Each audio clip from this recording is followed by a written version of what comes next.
ಕರ್ತನಲ್ಲಿರುವ ಪ್ರೀತಿ ದೇವಚಂದ್ರೆ, ದೇವರಾಗಿರುವಂಥ ಯೇಸು ಕರ್ತನ ನಾಮದಲ್ಲಿ ಸಂಜೆಗೊಂದು ಸತ್ಯ ಸಂದೇಶ ಅನ್ನುವಂಥ ಈ ಸಂಚಿಕೆಯಲ್ಲಿ ಮತ್ತೊಂದು ಬಾರಿ ಕರ್ತನ ಸಂದೇಶವನ್ನು ಹೊತ್ತಿಕೊಂಡು ನಿಮ್ಮ ಜೊತೆಯಲ್ಲಿ ಮಾತನಾಡಲಿಕ್ಕಾಗಿ ಕೃಪೆಯನ್ನು ಅನುಗ್ರಹಿಸಿಕೊಟ್ಟಂಥ ದೇವರಿಗೆ ಸ್ತೋತ್ರವನ್ನು ಸಲ್ಲಿಸ್ತೇನೆ.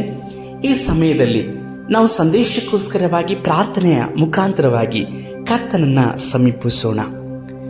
ಭೂಮಿ ಆಕಾಶಗಳನ್ನು ಉಂಟು ಮಾಡಿದಂಥ ನಮ್ಮ ಒಳ್ಳೆಯ ತಂದೆ, ಸರ್ವಶಕ್ತನಾದ ದೇವರೇ, ಸಂಜೆಗೊಂದು ಸತ್ಯ ಸಂದೇಶ ಅನ್ನುವಂಥ ಈ ಸಂಚಿಕೆಯಲ್ಲಿ ನೀವು ಒಬ್ಬೊಬ್ಬರ ಜೀವಿತದಲ್ಲೂ ಮಾಡುತ್ತಿರುವಂಥ ಮಹತ್ ಕಾರ್ಯಗಳಿಗಾಗಿ ಸ್ತೋತ್ರ. ಸತ್ಯವಾದಂಥ ಸಂಗತಿಗಳನ್ನು ಅನೇಕರು ತಿಳಿದುಕೊಳ್ಳುವ ಹಾಗೆ ನೀವು ಅವರ ಮನ ಕಣ್ಣು ಕಿವಿಗಳನ್ನು ತೆರೆಯಲ್ಪಡುತ್ತಿರುವುದಕ್ಕಾಗಿ ಸ್ತೋತ್ರ. ಈ ಸಂದೇಶದ ಮುಖಾಂತರವಾಗಿ ಈ ಸಹೋದರನನ್ನು, ಈ ಸಹೋದರಿಯನ್ನು ಮುಟ್ಟಿರಿ ಕರ್ತನೆ. ಇವರ ಜೀವಿತದಲ್ಲಿ ನಿಮ್ಮ ಚಿತ್ತ ನೆರವೇರಲಿ, ನಿಮ್ಮ ಉದ್ದೇಶ ಸಂಕಲ್ಪಗಳು ನೆರವೇರಲಿ.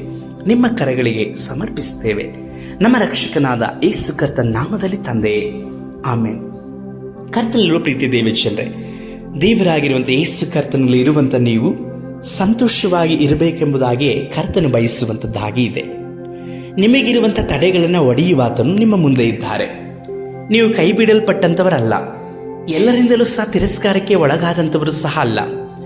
ಒಂದು ವೇಳೆ ಹಾಗೆ ಇರುವುದಾದರೂ ಸಹ ನಿಮಗೆ ದೇವರಾಗಿರುವಂಥ ಕರ್ತನು ಸಮೀಪವಾಗಿ ಇದ್ದಾರೆ. ಹೌದು, ನಿಮ್ಮ ತಿರಸ್ಕಾರಗಳು, ನಿಮಗಾದಂಥ ಅವಮಾನಗಳು ಕಲ್ಲಿನ ಹಾಗೆ ಒಡೆಯಲ್ಪಟ್ಟಿರ್ಬೋದು, ನಿಮ್ಮನ್ನು ಬಾಧಿಸಿರ್ಬೋದು. ಕೆಲವೊಂದು ಸಮಯದಲ್ಲಿ ಕಲ್ಲಿನಿಂದ ಬಿದ್ದಂಥ ನೋವುಗಳು ನಿಮ್ಮನ್ನು ಬಿಟ್ಟು ಹೋಗಿದೆ.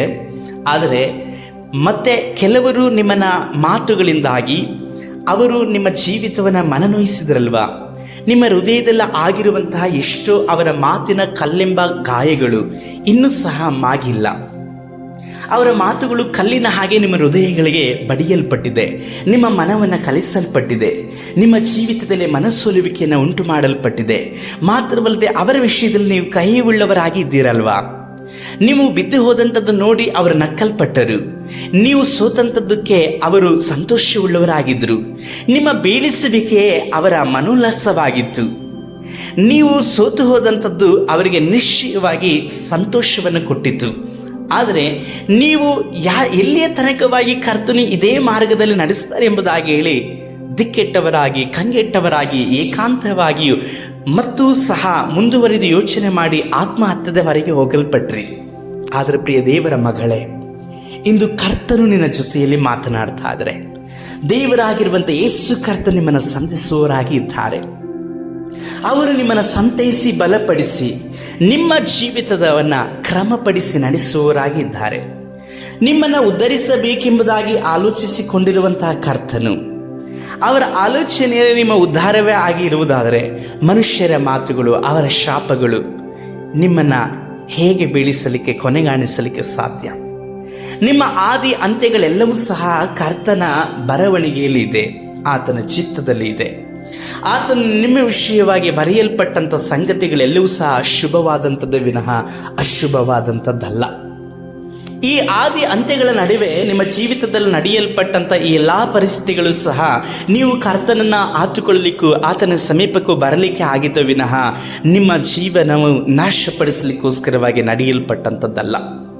ಈ ಎಲ್ಲ ಪರಿಸ್ಥಿತಿಗಳ ನಡುವೆ ಜನಗಳು ಯಾರು ಎಂಬುದಾಗಿ ಹೇಳಿ ನೀನು ತಿಳಿದುಕೊಂಡಿದ್ದೀಯಾ? ನನ್ನವರು ಯಾರು ಎಂಬುದಾಗಿ ಹೇಳಿ ನೀನು ತಿಳಿದುಕೊಂಡಿದ್ದೀಯಾ? ನನ್ನ ನಿಜವಾದಂಥ ಬಂಧು ಯಾರು, ಮಿತ್ರನು ಯಾರು ಎಂಬುದಾಗಿ ನೀನು ತಿಳಿದುಕೊಂಡಿದ್ದೀಯಾ? ನಿಶ್ಚಯವಾಗಿ ಪ್ರಿಯ ದೇವರ ಮಗನೇ, ಮಗಳೇ, ನಿನ್ನ ನಿಜವಾದಂಥ ಬಂಧು, ನಿನ್ನ ನಿಜವಾದಂಥ ಸ್ನೇಹಿತ, ನಿನ್ನ ನಿಜವಾದಂಥ ಸಂಬಂಧಿ ಯಾರೇ ಗೊತ್ತಾ? ನಮ್ಮ ರಕ್ಷಕನಾಗಿರುವಂಥ ಯೇಸು ಕರ್ತನೇ ಆಗಿದ್ದಾನೆ. ಆತನು ಕೈ ಬಿಡಲ್ಪಟ್ಟಂಥವರಿಗೆ ಆಧಾರವಾಗಿರುವಂತಹ ಕರ್ತನು, ತಳ್ಳಲ್ಪಟ್ಟಂಥವ್ರನ್ನ ಅಪ್ಪಿಕೊಳ್ಳುವಂತಹ ದೇವರು, ನಿರಾಕರಿಸಲ್ಪಟ್ಟಂಥವರ ಜೀವಿತದಲ್ಲಿ ನಿರೀಕ್ಷೆಯನ್ನು ಕೊಡುವಂತಹ ರಕ್ಷಕನು, ದಿಕ್ಕೇ ಕಾಣದೇ ಇರುವಂಥವರ ಜೀವಿತದಲ್ಲಿ ದಿಕ್ಕುಗಳನ್ನು ಬದಲಾಯಿಸಲ್ಪಟ್ಟು ಅವರನ್ನು ಮುನ್ನಡೆಸಲಿಕ್ಕೂ ಗುರಿಯನ್ನು ಮುಟ್ಟಲಿಕ್ಕೂ ಸಹಾಯ ಮಾಡಲ್ಪಡುವಂತಹ ನಿರ್ಮಾಣಿಕನು, ಸರ್ವಶಕ್ತನು ಯೇಸು ಕರ್ತನಾಗಿದ್ದಾರೆ.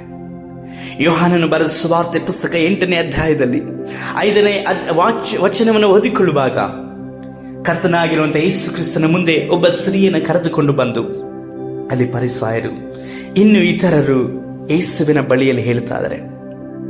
ಆ ಸ್ತ್ರೀಯ ವಿಚಾರವಾಗಿ ಇಂಥವರನ್ನ ಕಲ್ಲಿಸಿದು ಕೊಲ್ಲಬೇಕೆಂದು ಮೋಶೆಯ ಧರ್ಮಶಾಸ್ತ್ರದಲ್ಲಿ ನಮಗೆ ಅಪ್ಪಣೆ ಕೊಟ್ಟಿದ್ದಾನೆ, ಈ ವಿಷಯದಲ್ಲಿ ನೀನು ಏನು ಹೇಳ್ತಿ ಎಂಬುದಾಗಿ ಹೇಳಿ ಯೇಸುವನ್ನ ಕೇಳ್ತಾ ಇದ್ದಾರೆ. ಆ ಸ್ತ್ರೀಯು ತಪ್ಪನ್ನು ಮಾಡಿದಂಥವಳಾಗಿಯೂ ಸಹ ಇದ್ಲು. ಆದರೆ ಆಕೆಯ ಪಾಪಗಳನ್ನು ಪರಿಹರಿಸಲಿಕ್ಕೆ ಯಾರಿಂದಲೂ ಸಹ ಸಾಧ್ಯವಾಗಲಿಲ್ಲ. ಆಕೆಯ ತಪ್ಪುಗಳನ್ನು ಇಲ್ಲವಾಗುವ ಹಾಗೆ ಮಾಡಲಿಕ್ಕೆ ಅವರಿಂದ ಅಧಿಕಾರವೂ ಇರಲಿಲ್ಲ. ಯಾಕಂದರೆ ಆಕೆಯನ್ನು ತಂದು ಯೇಸುವಿನ ಬಳಿಯಲ್ಲಿ ನಿಲ್ಲಿಸಲ್ಪಟ್ಟಂಥವರೆಲ್ಲರೂ ಸಹ ಒಂದಲ್ಲ ಒಂದು ವಿಧದಲ್ಲಿ ಬಿದ್ದು ಹೋದಂಥವರಾಗಿದ್ದರು.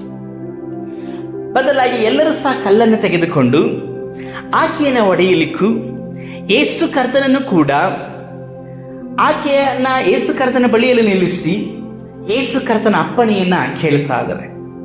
ನೀನು ಏನು ಹೇಳ್ತಿ ಎಂಬುದಾಗಿ ಹೇಳಿ. ಎಲ್ಲರಿಂದಲೂ ಬೈಗುಳವನ್ನು ತಿಂದಂಥವಳು ಆಕೆ.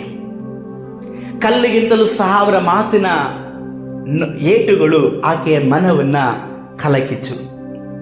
ಕಲ್ಲಿಗಿಂತ ಅವರು ತೆಗೆದುಕೊಂಡು ಅವಳನ್ನು ಹೊಡೆಯಲಿಕ್ಕೋಸ್ಕರವಾಗಿ ಹಿಡಿದುಕೊಂಡಂಥ ಕಲ್ಲುಗಳಿಗಿಂತಲೂ ಸಹ ಆಕೆಯ ವಿಷಯದಲ್ಲಿ ಅವರು ಮಾತನಾಡಲ್ಪಟ್ಟಂಥ ಒಂದೊಂದು ತೀಕ್ಷ್ಣೆಯ ಮಾತುಗಳು, ಚುಚ್ಚಾದ ಮಾತುಗಳು ಅವರ ಆಕೆಯ ಹೃದಯವನ್ನು ಒಡೆಯಲ್ಪಟ್ಟಂಥದ್ದಾಗಿ ಇತ್ತು. ಎಲ್ಲರೂ ಸಹ ಪುರುಷರು, ಆಕೆ ಮಾತ್ರವೇ ಸ್ತ್ರೀ.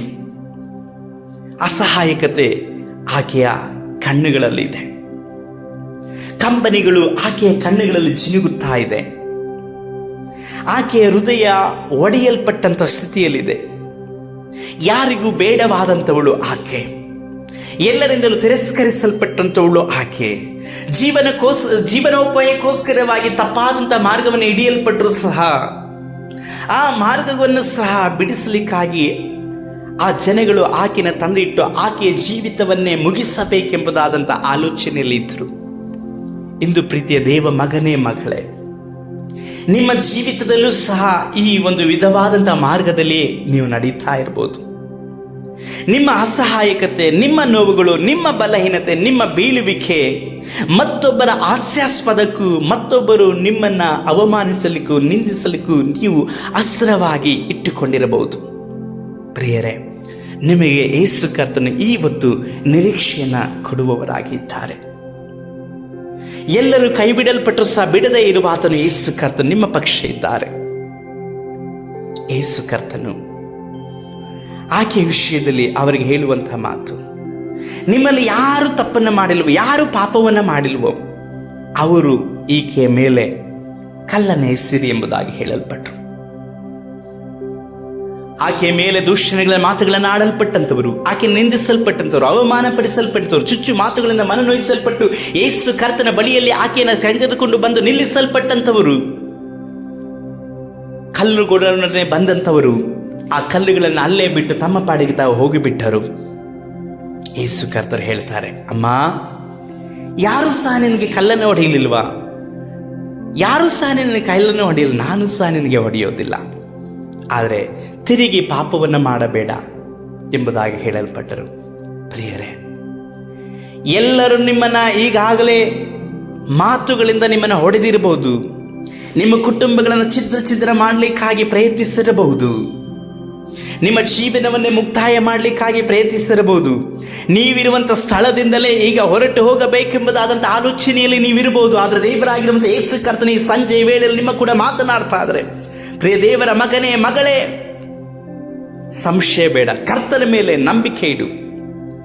ಬೀಳಲ್ಪಟ್ಟಂತ ಅದೇ ಸ್ಥಳದಿಂದ ಕರ್ತನ ನಿಮ್ಮನ್ನು ಬುರುಜಾಗಿ ನಿಲ್ಲಿಸುವವರಾಗಿ ಇದ್ದಾರೆ. ಬೀಳಲ್ಪಟ್ಟಂತ ಅದೇ ಸ್ಥಳದಿಂದ ಕರ್ತನ ನಿಮ್ಮನ್ನು ಬೇರೂರು ನಿಲ್ಲುವ ಹಾಗೆ ಮಾಡಲಿಕ್ಕೆ ಶಕ್ತರಾಗಿದ್ದಾರೆ. ಕರ್ತ ನಿಮ್ಮನ್ನು ಉದ್ಧರಿಸಲಿಕ್ಕೆ ಶಕ್ತರು. ನಿಮ್ಮನ್ನು ಮಾತನಾಡಲ್ಪಟ್ಟಂತ, ಅವಮಾನಿಸಲ್ಪಟ್ಟಂತ, ನಿಮ್ಮ ಬಗ್ಗೆ ಇಲ್ಲ ಸಲ್ಲದ ಕಥೆಗಳನ್ನು ಕಟ್ಟಲ್ಪಟ್ಟು ಇತರರ ಮನೆಗಳಲ್ಲಿ, ಇತರರ ಕಿವಿಗಳಲ್ಲಿ ಹಾಸ್ಯಾಸ್ಪದವಾಗಿ ನಿಮ್ಮ ಬಗ್ಗೆ ಹೇಳಿದಂಥ ಪ್ರತಿಯೊಂದು ಬಾಯಿಗಳು ಒಂದು ದಿನದಲ್ಲಿ ಮುಚ್ಚಲ್ಪಡುವ ಹಾಗೆ ಕರ್ತನು ನೀವು ಇರುವಂಥ ಸ್ಥಳಗಳಲ್ಲಿ ಎಚ್ಚರಿಸಿ ನಿಮ್ಮನ್ನು ನಿಲ್ಲಿಸುವವರಾಗಿದ್ದಾರೆ. ಯೇಸು ಕರ್ತನು ನಿಮ್ಮ ಕೈಗಳನ್ನು ಮುಟ್ಟಲಿಕ್ಕೆ ಶಕ್ತರು. ಯೇಸು ಕರ್ತನು ತನ್ನ ಕರಗಳನ್ನು ನಿಮ್ಮ ಬಳಿಯಲ್ಲಿ ಚಾಚುತ್ತಾ ಇದ್ದಾರೆ. ಪ್ರಿಯ ದೇವರ ಮಗನೇ, ಮಗಳೇ, ನಿನ್ನ ಅಪ್ಪಿಕೊಳ್ಳುವಂಥ ದೇವರು, ನಿನ್ನ ಪ್ರೀತಿಸಲ್ಪಟ್ಟಂಥ ದೇವರು, ನಿಮಗೋಸ್ಕರವಾಗಿ ಕಲ್ವಾರಿ ಶಿಲುಬೆಯ ಮೇಲೆ 7,000 ವರ್ಷಗಳ ಹಿಂದೆ ಪ್ರಾಣವನ್ನು ಕೊಟ್ಟಂಥ ಯೇಸು ಕರ್ತನು ನಿಮ್ಮನ್ನ ಈ ಸಂಜೆಯ ವೇಳೆಯಲ್ಲಿ ಮುಚ್ಚುತ್ತಾ ಇದ್ದಾರೆ. ಹೌದು, ಕಲ್ಲುಗಳು ನಿಮ್ಮ ಜೀವಿತವನ್ನ ಆಶೀರ್ವದಿಸಲಿಕ್ಕಾಗಿರುವಂಥವು. ಕಲ್ಲುಗಳ ಮೇಲೆ ಬರೆಯಲ್ಪಟ್ಟಂಥದ್ದು ಅಳಿಸಲಿಕ್ಕೆ ಸಾಧ್ಯವಿಲ್ಲ. ನಿಮ್ಮ ಹೃದಯದ ಮೇಲೆ ಬರೆಯಲ್ಪಟ್ಟಂಥದ್ದು ಒಂದು ದಿನದಲ್ಲಿ ಮರಣಿಸಿದಂಥ ಸಮಯದಲ್ಲಿ ಅಳಿಸಲ್ಪಡಬಹುದು.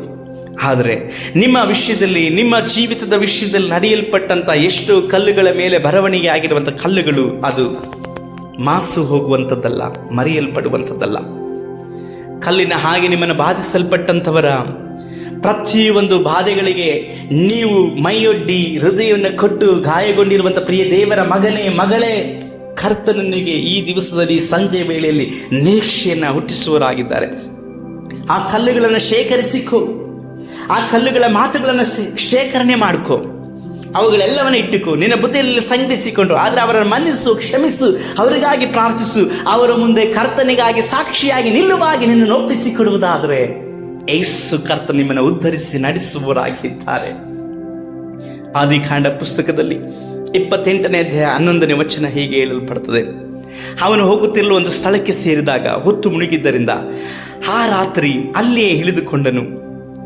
ಅವನು ಅಲ್ಲಿದ್ದ ಕಲ್ಲುಗಳಲ್ಲಿ ಒಂದು ಕಲ್ಲನ್ನು ತಲೆಗಿಂಬಾಗಿ ಇಟ್ಟುಕೊಂಡು ಆ ಸ್ಥಳದಲ್ಲಿ ಮಲಗಿಕೊಂಡನು ಎಂಬುದಾಗಿ ಹೇಳಿ, ಅದೇ ವಾಕ್ಯದಲ್ಲಿ ನಾವು ನೋಡುವುದಾದರೆ, ಈಗ ಯಾಕೋಬನು ತನ್ನ ಸ್ವದೇಶವನ್ನ, ಬಂಧು ಮಿತ್ರರು ಎಲ್ಲರನ್ನು ಬಿಟ್ಟು ಹೋಗ್ತಾ ಇದ್ದಾನೆ.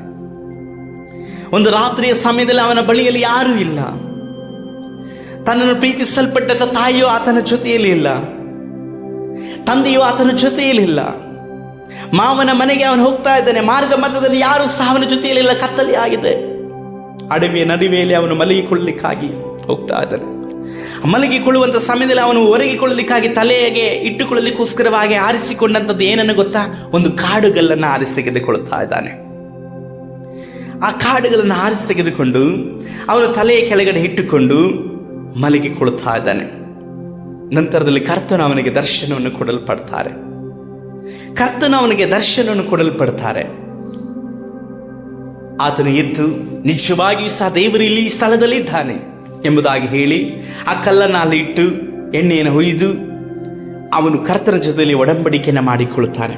ಪ್ರಿಯರೇ, ನಿಮ್ಮ ಜೀವಿತದಲ್ಲಿ ತಲೆಗೊಬ್ಬೊಬ್ಬರ ಹಾಗೆ ನಿಮ್ಮ ವಿಷಯದಲ್ಲಿ ಮಾತನಾಡಲ್ಪಟ್ರಲ್ವಾ, ಆ ಎಲ್ಲ ಮಾತುಗಳನ್ನು ನೀವು ತಲೆದಿಂಬಾಗಿ ಇಟ್ಟುಕೊಳ್ಳ್ರಿ.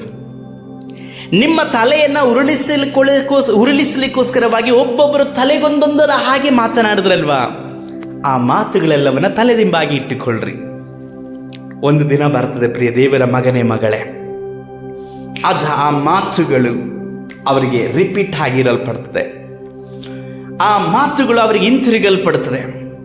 ನಿಮ್ಮನ್ನು ಕರ್ತನ ಯಾವ ಮಟ್ಟಕ್ಕೆ ಉದ್ಧರಿಸುತ್ತಾನೆ ಎಂಬುದಾಗಿ ನೋಡುವುದಾದರೆ, ನಾನಾ ಈಕೆಯನ್ನು ಮಾತನಾಡಿದರೆ, ನಾನೇ ಇವನ ಕುರಿತಾಗಿ ಮಾತನಾಡಲ್ಪಟ್ಟರೆ, ಇವರು ಎಷ್ಟು ಉತ್ತಮರು, ಎಷ್ಟು ಸಂಭಾವ್ಯರು, ಎಷ್ಟು ಒಳ್ಳೆಯವರು, ಇವರ ಬಗ್ಗೆ ನಾನು ತಪ್ಪಾಗಿ ಮಾತನಾಡ್ಬಿಟ್ನಲ್ವಾ, ಇವರ ಬಗ್ಗೆ ಇಲ್ಲ ಸ್ಥಳದ ಕಥೆಗಳನ್ನು ನಾನು ಹೇಳಲ್ಪಟ್ಬಿಟ್ನಲ್ವಾ, ಸತ್ಯವನ್ನು ತಿಳಿದುಕೊಳ್ಳದಂತೆ ಆ ಸಮಯದಲ್ಲಿ ಅಸತ್ಯವಾಗಿ ನಾವು ನಡೆದುಕೊಂಡು ಇವರನ್ನು ಬಾಧಿಸಲ್ಪಟ್ಟವಲ್ವಾ ಎಂಬುದಾಗಿ ಹೇಳಿ ನಿಮ್ಮನ್ನು ಬಾಧಿಸಲ್ಪಟ್ಟಂಥ ಜನಗಳು ನಿಮ್ಮ ಬಗ್ಗೆ ಸುಂದರವಾದಂಥ ಮಾತುಗಳನ್ನು, ಯೇಸುವಿಗೆ ಮಹಿಮೆ ತರುವಂಥ ಮಾತುಗಳನ್ನು ಮಾತನಾಡಿಸುವ ಹಾಗೆ ಕರ್ತನು ನಿಮ್ಮ ಜೀವಿತದಲ್ಲಿ ದೊಡ್ಡ ಯೋಜನೆಯನ್ನು ಇಡಲ್ಪಟ್ಟಿದ್ದಾರೆ. ಅದನ್ನು ಆಲೋಚಿಸಿರಿ.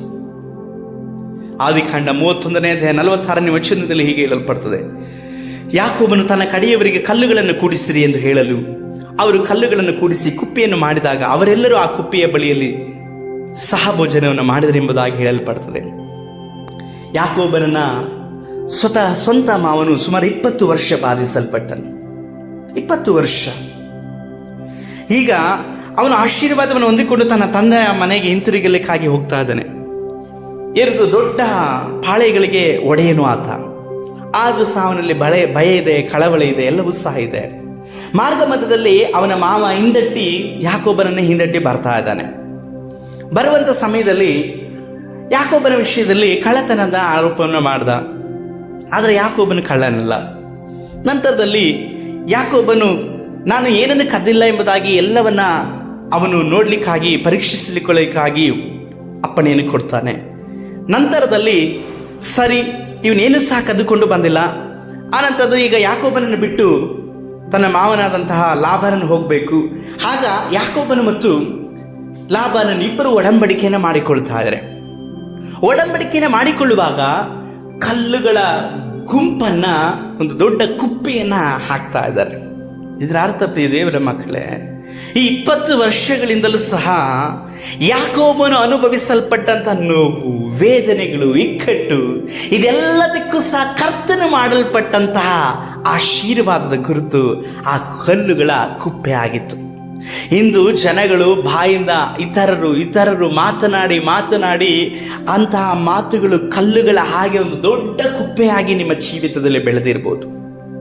ಆದರೆ ಆ ಕುಪ್ಪೆಗಳು ಒಂದು ದಿನದಲ್ಲಿ ನಿಮ್ಮ ಆಶೀರ್ವಾದದ ಗುರುತುಗಳಾಗಿರ್ತದೆ.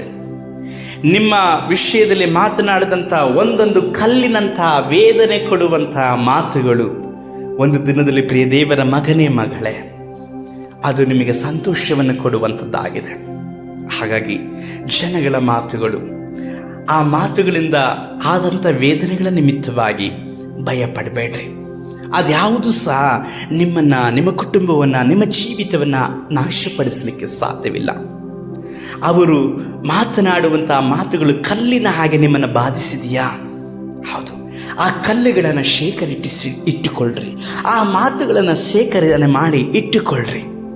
ಕರ್ತನ ಒಂದು ದಿವಸದಲ್ಲಿ ಆ ಮಾತುಗಳಿಗೆ ವಿರುದ್ಧವಾಗಿ ನಿಮ್ಮನ್ನು ಆಶೀರ್ವದಿಸಿ ನಡೆಸಲಿಕ್ಕೆ ಶಕ್ತರಾಗಿದ್ದಾರೆ. ಜೀವವುಳ್ಳ ದೇವರು ಆ ಕಾರ್ಯಗಳನ್ನು ನಿಮ್ಮ ಜೀವಿತದಲ್ಲಿ ಮಾಡಲಿಕ್ಕಿದ್ದಾರೆ. ಸಮಯವಾದುದರಿಂದ ನಾವು ಪ್ರಾರ್ಥನೆ ಮಾಡೋಣ. ಮುಂದುವರಿದು ಇದೇ ಸಂಗತಿಗಳ ವಿಷಯದಲ್ಲಿ ಕರ್ತನು ನಿಮ್ಮ ವಿಷಯದಲ್ಲಿ ಮಾಡುವಂಥ ಕಾರ್ಯಗಳನ್ನು ಮುಂದಿನ ವಾರದಲ್ಲಿ ದೇವರ ಚಿತ್ತ ಬರೋಣ ತಡವಾಗುವುದಾದರೆ ನಾವು ತಿಳಿದುಕೊಳ್ಳೋಣ. ಪ್ರಾರ್ಥಿಸೋಣ. ಒಳ್ಳೆಯ ತಂದೆಯೇ, ನಮ್ಮ ಸರ್ವಶಕ್ತನಾದ ದೇವರೇ, ನನ್ನೊಡನೆ ಪ್ರಾರ್ಥಿಸ್ತಾ ಇರುವಂಥ ಈ ಮಗನಿಗಾಗಿ ಬೇಡುತ್ತಾ ಇದ್ದಾನೆ. ಇತರರ ಮಾತುಗಳಿಂದಾಗಿ ನಿಂದನೆಗೆ ಒಳಗಾಗಿದ್ದಾರೆ, ಮನಸ್ಸೊಲಿಕೆಯಲ್ಲಿದ್ದಾರಪ್ಪ. ಕುಟುಂಬ ಬಾಧಿಸಲ್ಪಡುತ್ತಾ ಇದ್ದಾರೆ, ಅನೇಕ ವಿಧವಾದಂಥ ಬಾಧೆಗಳಲ್ಲಿದ್ದಾರಪ್ಪ. ಕರ್ತನೇ, ಈ ಸಂದೇಶದ ಮುಖಾಂತರವಾಗಿ ಈ ಮಗನನ್ನು ಮುಟ್ಟಿರಿ, ಅವರನ್ನು ಪುನರ್ ಸ್ಥಾಪನೆ ಮಾಡಿ ಅವರ ಜೀವಿತವನ್ನು ಕಟ್ಟಿ ನಡೆಸಿರಿ. ನಿಮ್ಮ ಕರಗಳಿಗೆ ಒಪ್ಪಿಸಿಕೊಡ್ತೇವೆ ನಮ್ಮ ರಕ್ಷಕನಾದ ಯೇಸು ಕರ್ತನ ನಾಮದಲ್ಲಿ ತಂದೆಯೇ, ಆಮೇನ್, ಆಮೇನ್, ಆಮೇನ್. ಕರ್ತನಲ್ಲಿರುವ ಪ್ರೀತಿ ದೇವಜನರೇ, ಈ ಸಂದೇಶ ನಿಮಗೆ ಪ್ರಯೋಜನಕರವಾಗಿ ಇರುವುದಾದರೆ ಮತ್ತೊಬ್ಬರಿಗೆ ಕಳುಹಿಸಲ್ಪಡ್ರಿ. ನಿಮ್ಮ ಯಾವುದೇ ಪ್ರಾರ್ಥನೆ ಮನವಿಗಳಿರುವುದಾದರೆ ನಮ್ಮೊಡನೆ ಹಂಚಿಕೊಳ್ಳ್ರಿ. ನಾವು ನಿಮಗೋಸ್ಕರವಾಗಿ ಪ್ರಾರ್ಥನೆ ಮಾಡಲಿಕ್ಕಾಗಿ ಸಂತೋಷವು ಆತುರವುಳ್ಳವರಾಗಿ ಪ್ರಾರ್ಥಿಸಲಿಕ್ಕಾಗಿ ಎದುರು ನೋಡುತ್ತೇವೆ. ಮಾತ್ರಲ್ಲೇ ನಿಮಗೆ ಸಮಯ ಇರುವುದಾದರೆ ನಮಗೋಸ್ಕರವಾಗಿ ಪ್ರಾರ್ಥನೆ ಮಾಡಿರಿ. ಕರ್ತನು ನಮಗೆ ನಂಬಿ ಕೊಟ್ಟಿರುವಂಥ ಸೇವೆಯನ್ನು ನಾವು ಪ್ರಾಮಾಣಿಕವಾಗಿ ಮಾಡಲಿಕ್ಕಾಗಿಯೂ ಮಾತ್ರದ ಸಂದೇಶದ ಮುಖಾಂತರವಾಗಿ ನಿಮ್ಮನ್ನು ತಲುಪುವ ಹಾಗೆಯೂ ಕರ್ತನು ಬೇಕಾದಂಥ ಎಲ್ಲ ಅಗತ್ಯತೆಗಳನ್ನು ಒದಗಿಸಿಕೊಡುವಾಗಿಯೂ ಪ್ರಾರ್ಥನೆ ಮಾಡಿರಿ. ದೇವರ ಚಿತ್ತ ಬರೋಣ ತಡವಾಗುವುದಾದರೆ ಮುಂದಿನ ವಾರದಲ್ಲಿ ನಾವು ಸಂಜೆಗೊಂದು ಸತ್ಯ ಸಂದೇಶದಲ್ಲಿ ಕಾಣಿಸಿಕೊಳ್ಳೋಣ. ಕರ್ತನು ನಿಮ್ಮನ್ನು ಆಶೀರ್ವಾದ ಮಾಡಿರಲಿ. ಶುಭ ಸಂಜೆ.